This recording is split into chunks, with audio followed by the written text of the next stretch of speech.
বিসমিল্লাহির রহমানির রহিম। আসসালামু আলাইকুম। আজকে বাংলাদেশের বহুল প্রচারিত একটি দৈনিক পত্রিকার নিউজ দেখে খুবই মর্মাহত হলাম এবং বেদনা সিক্ত হলাম। বিষয়টি হচ্ছে রংপুর এলাকার একটি মাধ্যমিক বিদ্যালয়ে অর্ধেক ছাত্র অকৃতকার্য হয়েছে এবং উক্ত স্কুলের যখন আওয়ামী লীগ গভর্নমেন্ট ফল করে তখন সরকার যখন অ্যাডহক কমিটি গঠন করে তখন বৈষম্য বিরোধী ছাত্র আন্দোলনের রংপুরের আহ্বায়ক ছিলেন জনাব ইমতিয়াজ আহমেদ।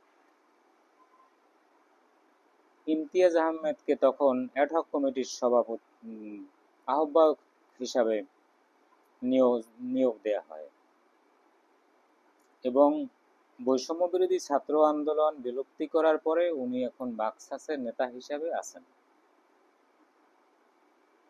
যাই হোক, যখন উনি শুনলেন যে স্কুলে অর্ধেক ছাত্র অকৃতকার্য হয়েছে তখন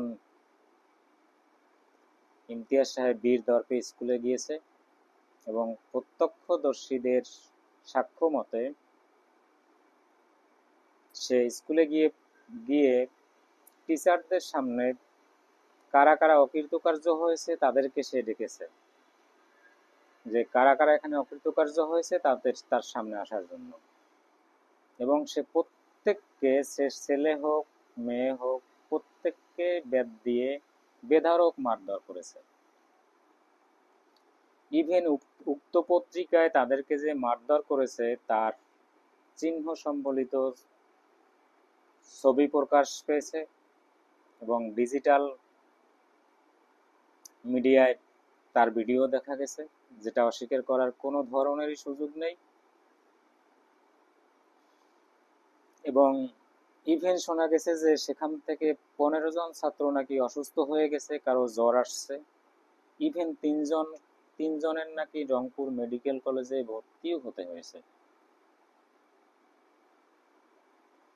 তো বিষয়টি নিয়ে যখন উক্ত পত্রিকার প্রতিবেদক থানার শিক্ষা অফিসারকে জিজ্ঞেস করলো তখন তিনি বললেন কি যে বিষয়টি আমার জানা নেই। বিষয়টি নিয়ে কতই হাস্যকর। তিনি শিক্ষা অফিসার, তার থানাধীন একটা স্কুলে এত বড় ধরনের একটা ঘটনা ঘটে গেল অথচ বিষয়টি তার জানা নাই। এটা কি বৈষম্য বিরোধী ছাত্র আন্দোলনের নেতা হওয়ার কারণে উনি ভয়ে বলছেন? কিন্তু উনি কি দায়িত্ব এড়াতে পারেন? যখন প্রধান শিক্ষকের কাছে জিজ্ঞেস করা হলো যে এই ঘটনার ব্যাপারে, উক্ত প্রতিবেদক যখন জিজ্ঞেস করলো তখন প্রধান শিক্ষক বলল যে বিষয়টি আমরা নিজেরা স্থানীয় পর্যায়ে মীমাংসা করে ফেলছি, বিষয়টা নিয়ে আর বাড়াবাড়ি করার কিছু নাই। অভিভাবকদের সাথে কথা বলে জানা গেল অভিভাবকরা চরম ক্ষুব্ধ। ইভেন কিছু কিছু অভিভাবক এখন এই স্কুলে তার সন্তানদের পাঠাতেই সাহস করছে না। তো প্রধান শিক্ষক কিভাবে বলেন ছাত্ররা তো তার সন্তানের মতো,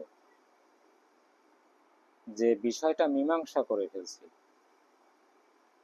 আচ্ছা ভাই, বিষয়টা কি মীমাংসা করার মতো বিষয়? মানে বাংলাদেশের কোন আইন বলে অথবা কোন লয়ের বিধানে ইমতিয়াজ সাহেব উক্ত স্কুলের আহ্বায়ক, কিন্তু তিনি ছাত্রদেরকে শারীরিক চরমভাবে নির্যাতন করেছেন? এটা তিনি কোন অধিকার বলে করছেন?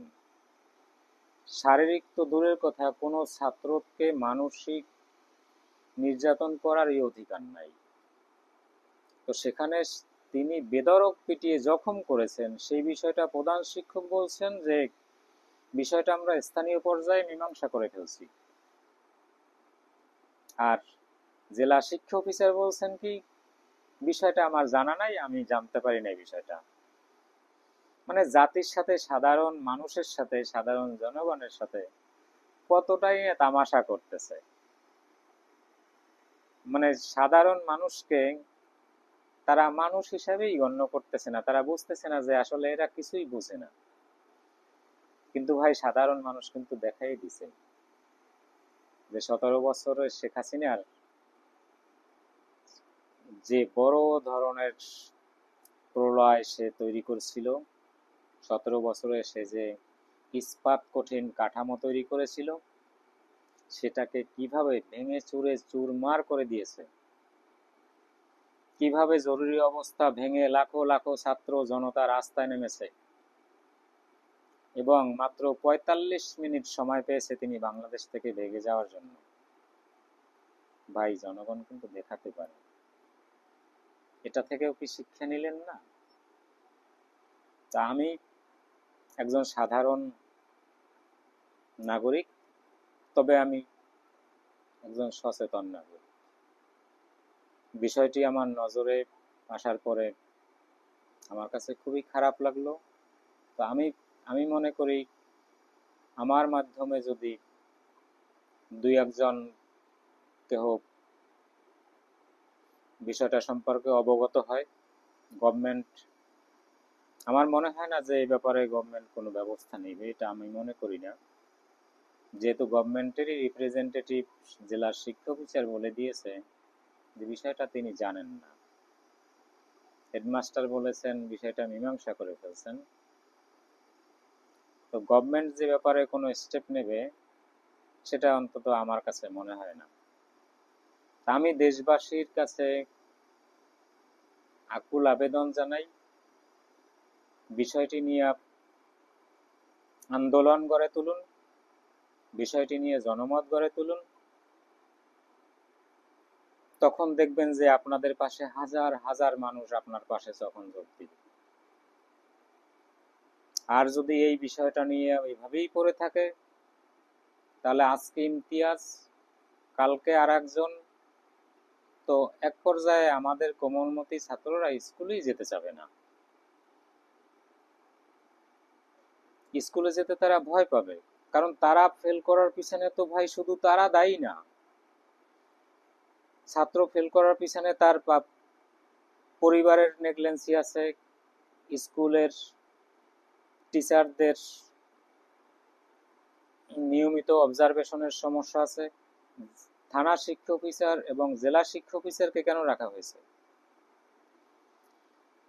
তার থানায় প্রতিটা স্কুল কিভাবে চলে, তার থানাধীন প্রতিটা স্কুল কিভাবে চলে সেটা প্রতিনিয়ত তার মান উন্নয়ন, তার মান যাচাই সবকিছু করার কাজ হচ্ছে থানা শিক্ষা অফিসার এবং জেলা শিক্ষা অফিসারের। সুতরাং তারা কি দায় এড়াতে পারে? তাহলে আমি মনে করি এর সাথে যারা দায়বদ্ধতা আছে, ইমতিয়াজ সাহেবের কঠিন, উনি ক্রিমিনাল অফেন্স করছেন, উনি দণ্ডবিধি অনুসারে ক্রিমিনাল অফেন্স করছেন, ওনাকে অবশ্যই আইনের আওতায় আনা উচিত। এবং এর সাথে যারা সংশ্লিষ্ট আছে, যেমন প্রধান শিক্ষক, থানা শিক্ষা অফিসার, জেলা শিক্ষা অফিসার, তারা কোনো মতেই এর দায়ভার এড়াতে পারেন না। প্রত্যেককে জবাবদিহিতার আওতায় আনতে হবে সরকারকে। না হয় আমি একজন সাধারণ মানুষ হিসাবে দেশের জনগণের প্রতি আকুল আবেদন জানাই, উক্ত বিষয়ের প্রতি তুমুল বিক্ষোভ গড়ে তোলেন, প্রতিবাদ জানান। আপনাদের পাশে আমি থাকব, আপনাদের পাশে আমি আছি, আমি থাকব এবং প্রত্যক্ষ পরোক্ষভাবে আপনার জনমত তৈরি করার চেষ্টা করব। আসসালামু আলাইকুম।